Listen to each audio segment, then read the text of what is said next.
உடன்குடி அப்படிங்கிற பேரு. பிஜேபி அவங்களுடைய அரசியல் என்பதை மக்களை பிரிச்சு பாக்குறது இல்லையா? நீ இந்துவா நீ தனி, நீ முஸ்லிமா நீ தனி, நீ கிறிஸ்டியனா நீ தனி, நாட்டார் தெய்வங்களை வழிபடக்கூடியவர்களா நீ தனி. தனித்தனியா போனோம், யாரும் யாரோடையும் பேசக்கூடாது, ஒட்டக்கூடாது, உறவு இல்லை. அப்படி இருந்தாதான் பிரிச்சு நாம அரசியல் செய்ய முடியும். இதுதான் அவர்களுடைய அரசியல் சித்தாந்தம்.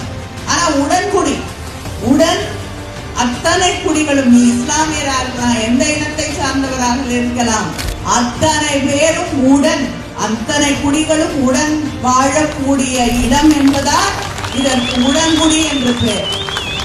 இந்த ஊரே பிஜேபிக்கு எதிரான ஊர். நம்ம பேர்லயே பிஜேபி உள்ளவர். நம்முடைய முதலமைச்சர் அவர்கள் சொன்னார்கள், நோ என்ட்ரி தமிழ்நாட்டுக்கு பிஜேபிக்கு.